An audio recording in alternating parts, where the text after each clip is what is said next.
लाल कपड़े में बड़े एकदम टाइट से बांध देते हैं। दिवाली में एक दिन निकालेंगे पूजा करने के लिए, फिर बांध देंगे अगली दिवाली में निकालने के लिए, रोज प्रणाम करके जाएंगे। तो उसमें बुद्धि नहीं बढ़ेगा। बुद्धि किस में बढ़ेगा? बुद्धि बढ़ेगा रोज पढ़ने में। आप सोचिए, घर में रखने से भगवत गीता इतना कृपा भगवान का मिलता है। यदि इस बात पे भरोसा है तो अगर उस भगवत गीता को खोलकर पढ़ेंगे तो कितना कृपा मिलेगा, और क्यों नहीं मिलेगा।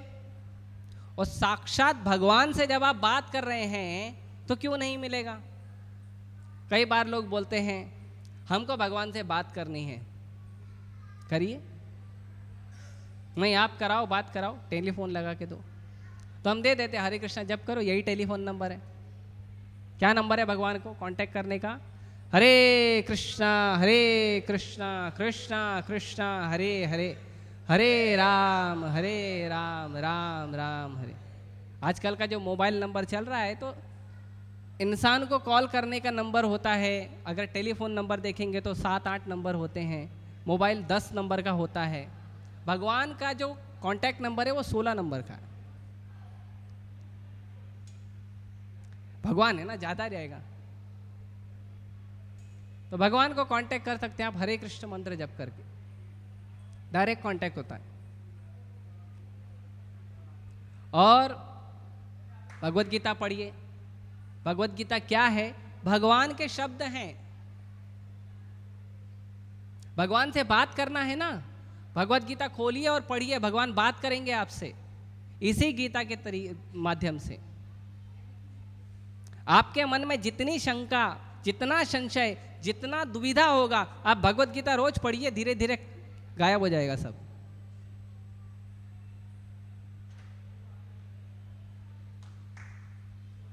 भगवान बात करेंगे ना, भगवान बात करेंगे तो क्यों आपके जीवन में कोई परेशानी रुकेगी।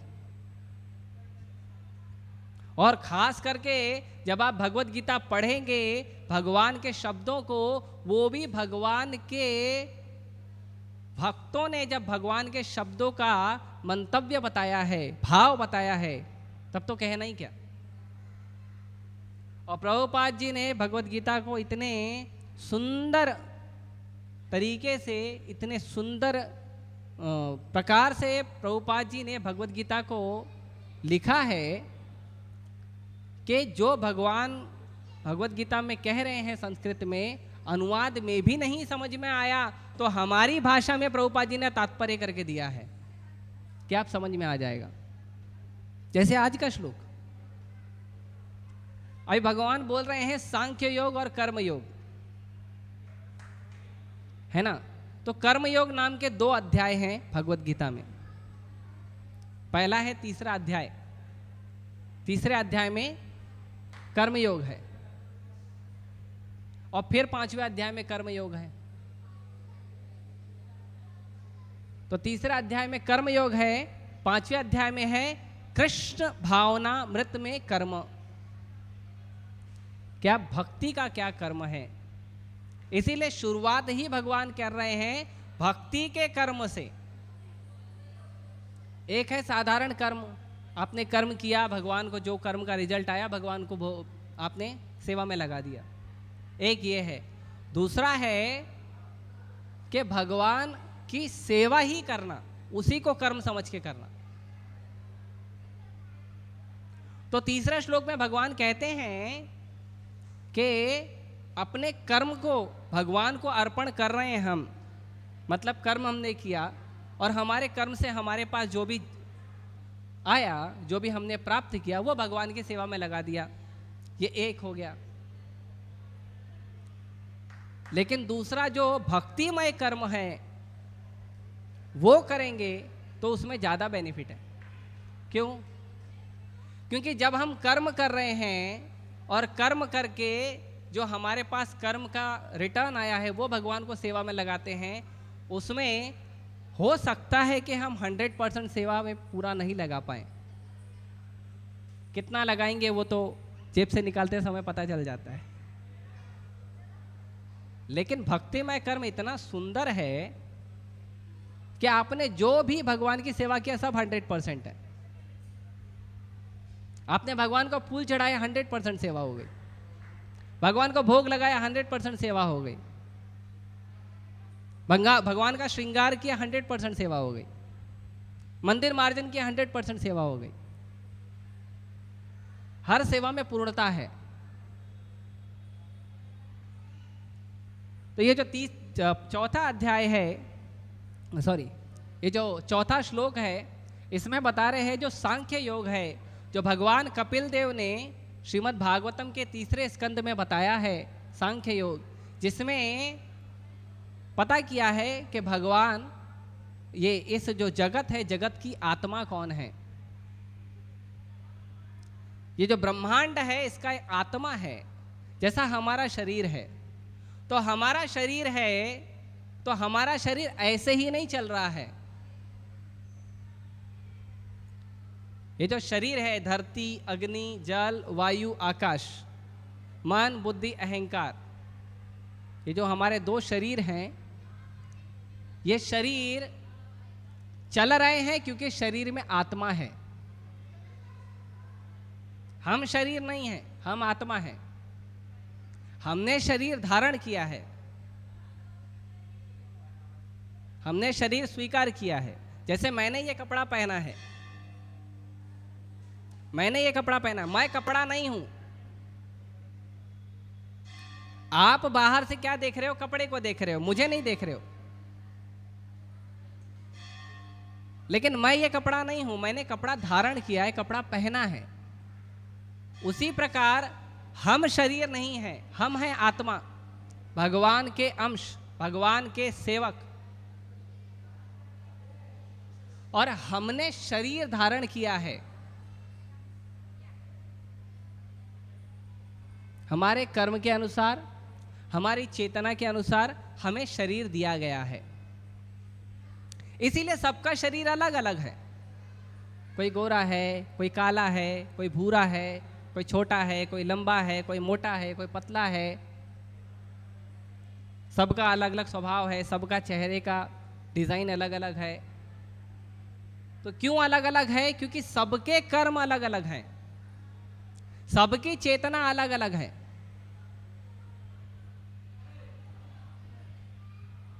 तो सबके कर्म अलग हैं, सबकी चेतना अलग है, इसके लिए सबका शरीर अलग है।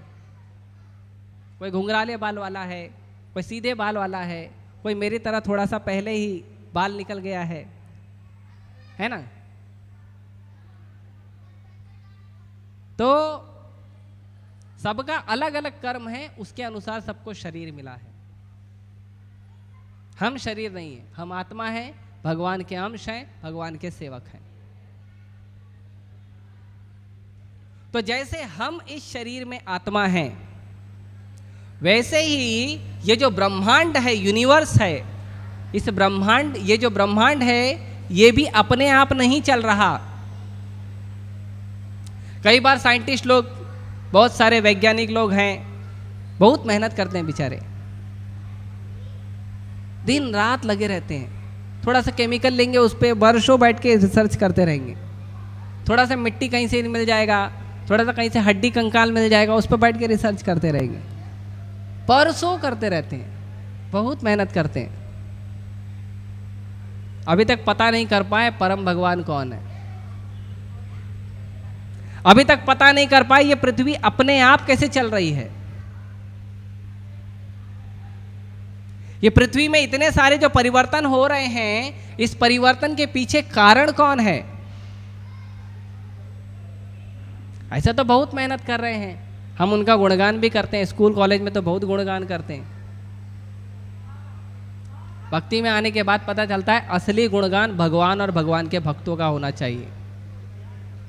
क्यों? क्योंकि उनको फाइनल रिजल्ट पता रहता है।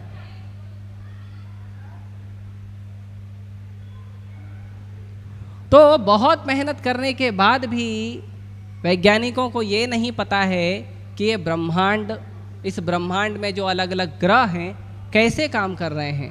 छोटा उदाहरण देते हैं। आप लोग जब राधा रासबिहारी मंदिर में आ रहे हैं तो ऑलमोस्ट जितने भी रास्ते हैं राधा रासबिहारी मंदिर आने के, हर रास्ता किसी न किसी सड़क से अंदर होके आता है। और वो जो सड़क है वहाँ पे 3 से 4 जो है गाड़ी के आने जाने के रास्ते होते हैं। जैसे यहाँ पे जेवीपीडी है, यहाँ पे जुहू तारा रोड का रास्ता है, तो अलग अलग रास्ते हैं और वहाँ पे गाड़ियाँ आती जाती है। 3-4 रास्ते हैं जहाँ से गाड़ी आती जाती है ना। तो वहाँ पे जब गाड़ी आ रही जा रही है तो क्या गाड़ियाँ अपने आप मैनेज हो जाती हैं?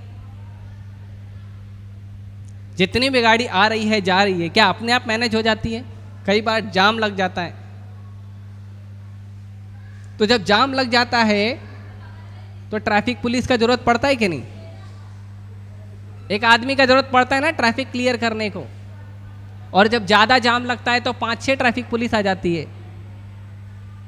हर एक रास्ते में एक पुलिस खड़े रहता है, हर एक रास्ते में एक पुलिस खड़े रहता है और वो क्लियर करता है, वो सबको डायरेक्शन देता है। एक एक कार को, एक एक बाइक को, एक एक ऑटो को, एक एक ट्रक को, सबको डायरेक्शन वो देता है। यहाँ जाओ ऐसे, वहाँ जाओ वैसे, थोड़ा लेफ्ट लो, थोड़ा राइट लो, थोड़ा आगे लो, थोड़ा पीछे लो, सबको डायरेक्शन देता है। देता है कि नहीं? देखा है ना आपने? तो जब गाड़ियां आ रही हैं और जा रही हैं और उनको मार्गदर्शन की जरूरत है, अगर मार्गदर्शन नहीं देंगे तो क्या होगा? अगर गाड़ियों को रास्ता नहीं देंगे तो क्या होगा? एक तो जाम लगेगा और जाम लगेगा तो गुस्सा आएगा और गुस्सा आया तो है ना, पहले गाड़ियों का एक्सीडेंट होगा, फिर 2 आदमी आपस में एक दूसरे का एक्सीडेंट करेंगे। सही बात है? ऐसा होता है। तो ट्रैफिक पुलिस की जरूरत है। लेकिन आप देखिए, ये जो छोटा सा ब्रह्मांड है, भगवान विष्णु के शरीर से बहुत सारे ब्रह्मांड प्रकट होते हैं। उसमें जो सबसे छोटा ब्रह्मांड है ना, हम उसमें रहते हैं। और उस सबसे छोटे ब्रह्मांड में बहुत सारे ग्रह हैं और उन ग्रहों के बीच में कोई ट्रैफिक पुलिस नहीं है क्या? ये साइंटिस्ट लोग जाते हैं ना, स्पेस में जाते हैं, अंतरिक्ष में जाते हैं, है ना, अपना रॉकेट बना के और अंतरिक्ष यान बना के लेके जाते हैं। तो उन्होंने तो देखा नहीं कोई ट्रैफिक पुलिस। ये नया अंतरिक्ष यान क्या से आया, उसको सीटी मार के रुको, अभी ये ग्रह को पहले जाने दो, फिर तुम निकलना। क्या किसी ट्रैफिक पुलिस को देखा है वैज्ञानिकों ने? नहीं देखा। फिर कैसे अपने आप काम कर रहा है? कौन चला रहा है?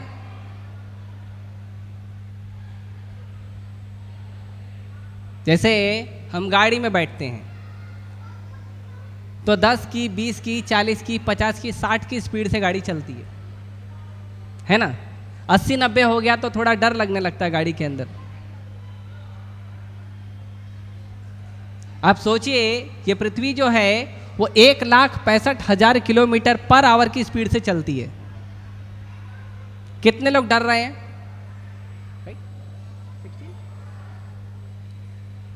गलत है क्या? बाद में सुधार देना। अप्रोक्सीमेटली इतना ही है। इतनी स्पीड से चल रही है, कौन मैनेज कर रहा है? आपको लग रहा है कि 1,65,000 की स्पीड से ये पृथ्वी चल रही है और हम उसमें बैठे हैं? कितने लोग को ऐसा लग रहा है?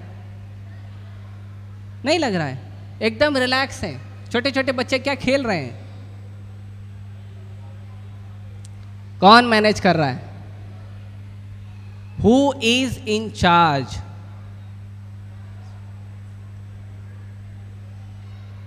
और वो हैं जो मैनेज कर रहे हैं, वो हैं भगवान विष्णु। वो हैं इस ब्रह्मांड की आत्मा। तभी ये ब्रह्मांड पूरा चल रहा है, अच्छे से चल रहा है।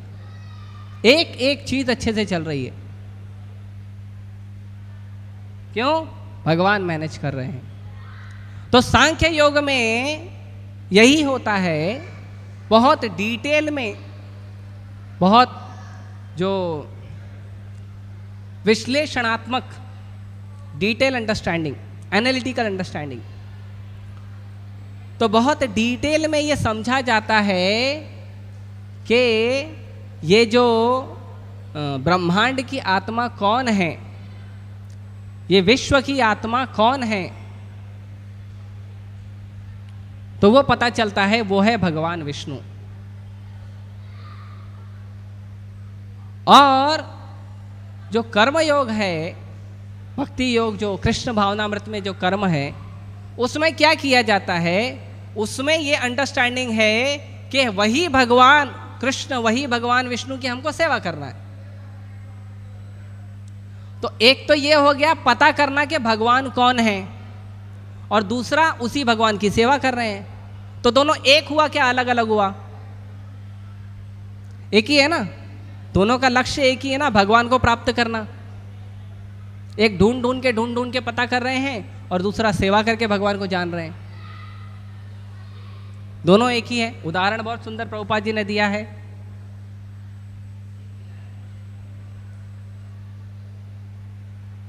उदाहरण दिया है,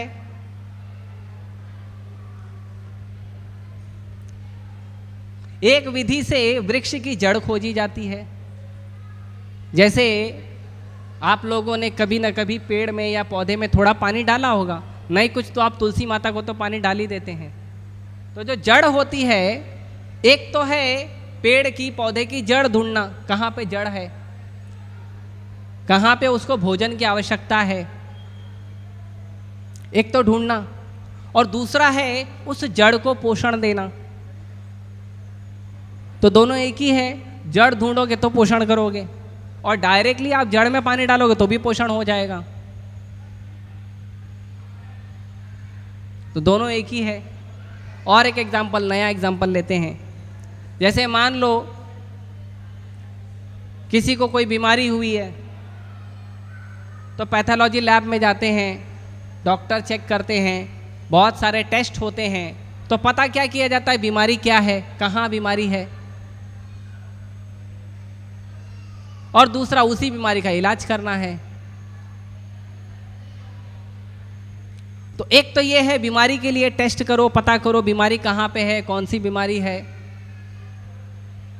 और दूसरा है डॉक्टर को पता चल गया आपकी बीमारी, उसने डायरेक्ट आपको दवाई दे दिया। तो दोनों का उद्देश्य तो एक ही है ना, दोनों का जो फाइनल ऑब्जेक्टिव वो क्या है, एक ही है, क्या करना, रोगी को ठीक करना। तो उसी प्रकार से जो बहुत अध्ययन करते हैं भगवान के बारे में, भगवान कौन है, भगवान कहाँ रहते हैं, भगवान क्या करते हैं, भगवान कैसे दिखते हैं, शास्त्रों से अध्ययन करना, समझने का प्रयास करना। और दूसरा है आचार्यों के माध्यम से, प्रामाणिक शास्त्रों के माध्यम से ये हमें पता चल जाए कि भगवान कौन है, और उनकी डायरेक्ट सेवा करना। तो भगवान की सेवा करेंगे तो आसानी से भगवान को जान सकते हैं। इसीलिए धरती पे बहुत सारे आचार्य प्रकट होते हैं। जैसे ऐसी भक्ति वेदांत स्वामी श्रील प्रभुपाद प्रकट हुए, और उन्होंने सभी को बताया कि भगवान कौन है, कृष्ण है, और कोई दूसरा भगवान नहीं है। चाहे आप कितने भी वेद पढ़ लें, कितना भी ज्ञान ले लें, कितना भी प्रयास कर लें, फाइनली पता चलेगा कृष्णस्तु भगवान स्वयं। केवल अगर कोई भगवान है तो कृष्ण है भगवान।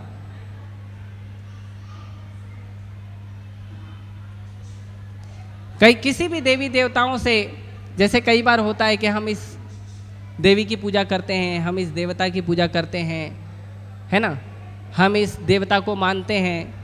कोई हनुमान जी के पास जाते हैं, कोई शिव जी के पास जाते हैं, कोई गणेश जी के पास जाते हैं, कोई दुर्गा माता जी के पास जाते हैं। तो जब हम जाते हैं तो पता भी तो करना चाहिए कि क्या उनके भी तो कुछ शब्द हैं, क्या उन्होंने कहीं सृष्टि में कोई ज्ञान दिया है? दिया है तो जानने का प्रयास करो। शिव जी ने कहीं ज्ञान दिया है तो जानने का प्रयास करो।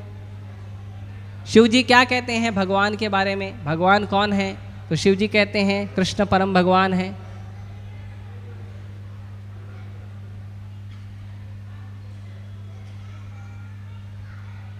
हनुमान जी को तो जानते हैं कहाँ रहते हैं वो, भगवान श्री राम के चरण कमल में। तो हनुमान जी भी स्वीकार करते हैं कि भगवान श्री राम ही भगवान हैं। और जितने भी देवी देवता हैं उनके शब्दों को देके वो स्वीकार करते हैं। ब्रह्मा जी को पूछो, वो कहते हैं कृष्ण परम भगवान हैं। तो जब हमें पता चल जाए कि कृष्ण परम भगवान हैं तो भगवान की सेवा करो।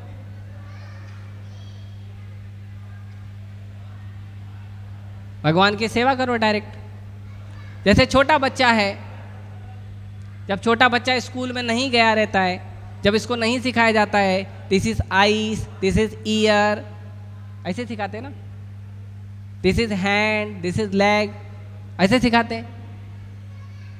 तभी भी बच्चे को पता रहता है खाना कहाँ डालना है,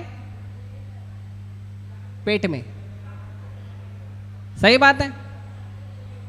बच्चा छोटा सा है, अभी वो स्कूल गया नहीं है, किंडरगार्टन गया नहीं है, लेकिन उसको पूछो, उसको कुछ खाना दो, वो कैसे खाएगा? वो मुंह से खाएगा, पेट में जाएगा, उसको बरोबर पता रहता है। बाद में वो स्टडी करता है।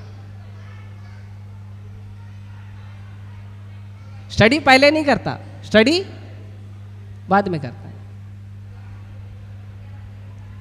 तो जो पता करना कि भगवान कौन है और भगवान की सेवा करना दोनों एक ही बात है। क्योंकि समाज में सही ज्ञान देने वाले की बहुत कमी है और सही ज्ञान प्राप्त करने के लिए लोग प्रयास नहीं कर रहे हैं, इसीलिए लोग भ्रमित हैं कि जो सांख्य योग है और जो भक्ति योग है दोनों अलग अलग है।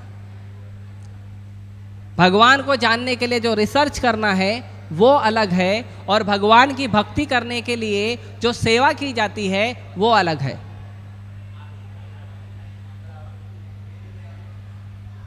इसीलिए ये भेद है। इसीलिए भगवान कहते हैं वो छोटे बच्चे हैं,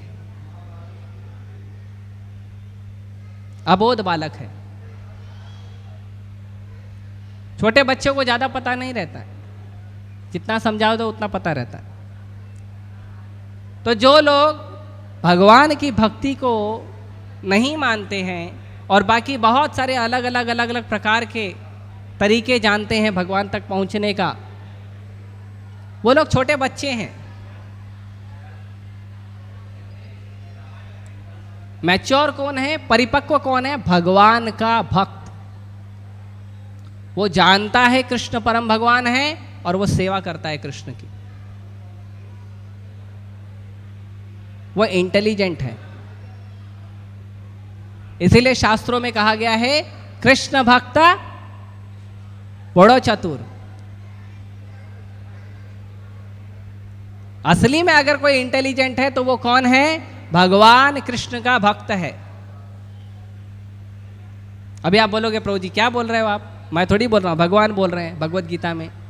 खोलिए अध्याय 5 श्लोक नंबर 4। भगवान बोलते हैं जो भक्ति नहीं करता वो बच्चा है, मतलब जो भक्ति करता है वो इंटेलिजेंट है, बड़ा है। तो इंटेलिजेंट लोगों के पास आइए आप। ये हरे कृष्ण मंदिर प्रभुपाद जी ने बनाया है, यहाँ पे इंटेलिजेंट लोग आते हैं क्योंकि वो कृष्ण को स्वीकार करते हैं, कृष्ण की भक्ति करते हैं, कृष्ण की सेवा करते हैं। वो जानते हैं कृष्ण परम भगवान हैं। उनको डाउट नहीं है कृष्ण परम भगवान है, इसीलिए वो इंटेलिजेंट है। अभी आप कहेंगे प्रभु जी आप तो तोड़ मरोड़ के बोल रहे हो, अपने हिसाब से बताने का प्रयास करते हो। वकील लोग होते ना, जो अपने आप को सिद्ध करना है वो हिसाब से अपने बता देते हैं। नहीं, भगवान कृष्ण भी इसी बात को सीधे सीधे भगवत गीता में कह रहे हैं। भगवान कहते हैं अहम सर्वस्य प्रभवो। मैं सबका प्रभु हूं। सबका प्रभु सबसे बड़े कौन हैं? भगवान कृष्ण। ये भगवान भगवत गीता में कह रहे हैं। ढूंढ लेना श्लोक आप, वर्ष नंबर निकालो इधर। अहम सर्वस्य प्रभवो। उसके बाद भगवान कहते हैं मत्तः सर्वम प्रवर्तते। एक तो मैं सबका प्रभु हूं, दूसरा सब कुछ मुझसे ही निकला है। दो चीज हो गई, दो चीज हो गई। भगवान तीसरी बात बोलते हैं इति मत्वा भजन्ते माम। पहला भगवान बोलते हैं मैं सबका प्रभु हूं, दूसरा भगवान बोलते हैं सब कुछ मुझसे ही प्रकट हुआ है, तीसरा भगवान कहते हैं इस बात को स्वीकार करके जो मेरी भक्ति करता है, भजन्ते माम, मेरी भक्ति करता है। आगे क्या है? 10 पॉइंट, अध्याय 10 श्लोक संख्या 8। ये देखो यहां लिखा है, तीन चीज बोल रहे हैं। पहला अहम सर्वस्य प्रभवो, दूसरा मत्तः सर्वम प्रवर्तते। एक तो मैं सबका प्रभु हूं, दूसरा सब कुछ मुझसे निकला है, तीसरा जो इस बात को, ये दोनों बात को स्वीकार करके मेरा भजन करता है, भगवान कहते हैं बूधा भाव समन्विता, that is the intelligent person. वो बुद्धिमान आदमी है। तो बुद्धिमान बनना है भगवान की नजर में, बनना है कि नहीं? नहीं बनना है। तो भगवान की नजर में बुद्धिमान बनना है तो 3 स्टेप फॉर्मूला। पहला, कृष्ण भगवान सबसे परम भगवान है, उनसे बड़ा कोई भगवान नहीं है, केवल कृष्ण ही परम भगवान है। दूसरा, भगवान कृष्ण से ही सब कुछ प्रकट हुआ है, चाहे इंसान हो, चाहे देवता हो, चाहे राक्षस हो, चाहे धरती हो, जल हो, आकाश हो, सब कुछ भगवान कृष्ण से प्रकट हुआ है। 2 बात। और ये दोनों बात को स्वीकार के जो आदमी क्या करता है? भजन करता है, भगवान कृष्ण की भक्ति करता है, भगवान बोलते हैं वो व्यक्ति मेरे नजर में इंटेलिजेंट आदमी है।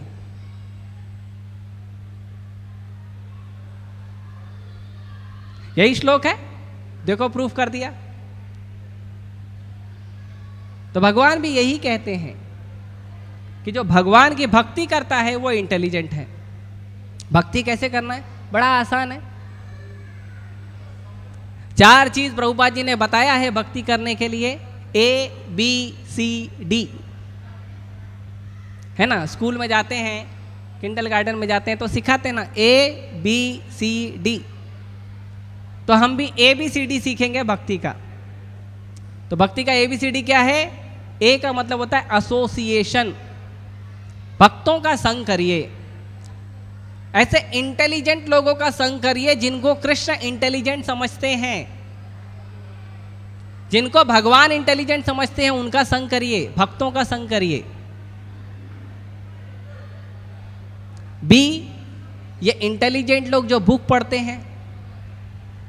भाई इंटेलिजेंट कैसे बना? बुक पढ़ के बना।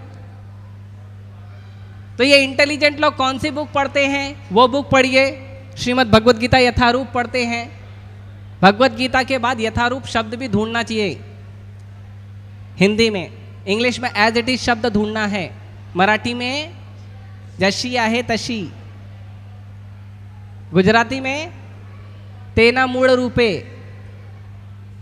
तो ये शब्द ढूंढना जरूरी है, भगवत गीता के बाद ये लिखा रहना चाहिए। तो भगवान के भक्त जो हैं यही बुक पढ़ते हैं, Bhagavad Gita as it is, Srimad Bhagavatam, Prabhupada ji ने जो ग्रंथ दिए हैं वो पढ़ते हैं। और ये भक्त लोग क्या भजन करते हैं? भक्त हैं तो भगवान का भजन करेंगे, तो क्या भजन करते हैं? तो भगवान का पवित्र नाम जप करते हैं, हरे कृष्णा कृष्णा कृष्णा हरे हरे, हरे राम राम राम हरे। तो ये भगवान के जो इंटेलिजेंट भक्त लोग हैं ये क्या करते हैं? ये हरे कृष्ण मंत्र का कीर्तन करते हैं, चैंटिंग करते हैं, जप करते हैं। है ना। फिर कई बार हमने देखा है कि जो लोग इंटेलिजेंट होते हैं, पता किया जाता है ये लोग खाते क्या हैं, है ना। वो एक ऐड आता था, बच्चा कमजोर है, मम्मी को बोलो पिलाए, बॉर्नवीटा पिलाए, है ना, कॉम्प्लेन पिलाए। तो ऐसा बोलते हैं कि नहीं। तो भक्त लोग क्या खाते हैं, क्या पीते हैं, भगवान को भोग लगा के प्रसाद खाते हैं। तो प्रसाद खाइए। तो ए से क्या हो गया, एसोसिएशन ऑफ डिवोटी, भक्तों का संग करिए, इंटेलिजेंट लोगों का संग करिए। बी से क्या हो गया, वो बुक पढ़िए जो इंटेलिजेंट लोग पढ़ते हैं। कौन सी बुक पढ़ते हैं, Shrimad Bhagavad Gita as it is, कोई चेंजेस नहीं, एज इट इज। तीसरा, ये भक्त लोग क्या भजन करते हैं, हरे कृष्ण मंत्र का भजन करते हैं। तो हरे कृष्ण मंत्र आप जप करिए। और चौथा, भक्त लोग जो खाते हैं वो आप भी खाइए। मंदिर में आते हैं, आपको मिलता भी है भगवान का महाप्रसाद। तो जो इंटेलिजेंट लोग करते हैं, अगर वो आप करेंगे तो आप भी क्या हो जाएंगे, इंटेलिजेंट हो जाएंगे, हम भी बुद्धिमान हो जाएंगे, है ना। संसार के लोगों के नजर में बुद्धिमान बनने का फायदा क्या है, उनका एक काम नहीं करोगे वो तुरंत आपसे नाराज हो जाएगा।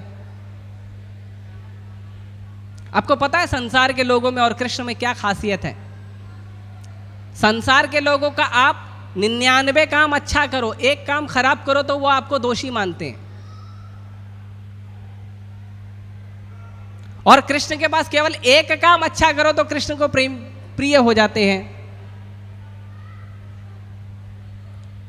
तो अच्छा डीलिंग किधर है, भगवान के पास आना या संसार के लोगों के नजर में बुद्धिमान बनना, भगवान के नजर में बुद्धिमान बनना। तो भगवान के नजर में हमें बुद्धिमान बनना है, और वो बनने के लिए हमें जो प्रभुपाद जी ने आसान तरीका बताया है, ABCD का फॉर्मूला, उस फॉर्मूला को फॉलो करिए, तब हम बुद्धिमान बनेंगे। नहीं तो हम भी ऐसे पछड़े में पड़ जाएंगे कि सांख्य योग अलग है, भक्ति योग अलग है, कर्म योग अलग है, ध्यान योग अलग है, ज्ञान योग अलग है। नहीं, जितने भी योग हैं, ये सारे योग का जो सबसे आखिरी रास्ता है वो है भगवान की भक्ति करना। ज्ञान भी लेना है तो भगवान के बारे में ज्ञान लीजिए, कर्म भी करना है तो भगवान की सेवा करिए। इसीलिए शंकराचार्य जी कहते हैं कि एक ही शास्त्र होना चाहिए, एक ही बुक होना चाहिए पढ़ने के लिए। एकम शास्त्रम देवकी पुत्र गीतम, एक ही बुक पढ़िए भगवान के वाणी भगवद गीता। एको देवो देवकी पुत्र एवो, एक ही देवता होना चाहिए। कौन, देवकी का पुत्र, देवकी नंदन कौन है, भगवान कृष्ण। फिर शंकराचार्य जी आगे कहते हैं कि मंत्र भी एक ही जप करना है। एको मंत्रस्य, कौन सा, तस्य नामानि, उन्हीं का नाम जप करना है। कौन सा है वो, हरे कृष्णा कृष्णा कृष्णा हरे हरे, हरे राम राम राम हरे हरे। तो एक ही मंत्र जप करना है। सारे आचार्यों ने इसी मंत्र को स्वीकार किया है, हरे कृष्ण मंत्र को जप करना। वेदव्यास जी ने भी कलि संतरण उपनिषद में कहा है कि इस हरे कृष्ण मंत्र से बढ़कर दूसरा मंत्र मुझे कोई मिला नहीं है। नातः परतरोपाया सर्व वेदेषु दृश्यते, सारा वेद ढूंढ लिया लेकिन हरे कृष्ण मंत्र से बढ़कर कोई दूसरा मंत्र नहीं मिला। और आगे कहते हैं सेवा क्या करनी है, तो एक ही सेवा करनी है। कर्मापि एकम तस्य देवस्य सेवा, कर्म भी करना है तो उसी भगवान देवकी नंदन भगवान श्री कृष्ण की सेवा करना है। तो ऐसा नहीं ABCD का फॉर्मूला हम कह रहे हैं, नहीं, बहुत सालों पहले शंकराचार्य जी भी इसी को कहते हैं। तो ये बड़ा सुंदर है। तो इसी के साथ मैं अपने शब्दों को विराम देता हूँ। किसी का कोई प्रश्न है तो आके मुझसे व्यक्तिगत रूप से पूछ सकते हैं। अभी हम भगवान को स्वागत करेंगे हरे कृष्ण महामंत्र के साथ। हरे कृष्णा कृष्णा कृष्णा हरे हरे, हरे राम राम राम हरे हरे। भगवत वाणी भगवत गीता के, श्रील प्रभुपाद के। हरे कृष्ण।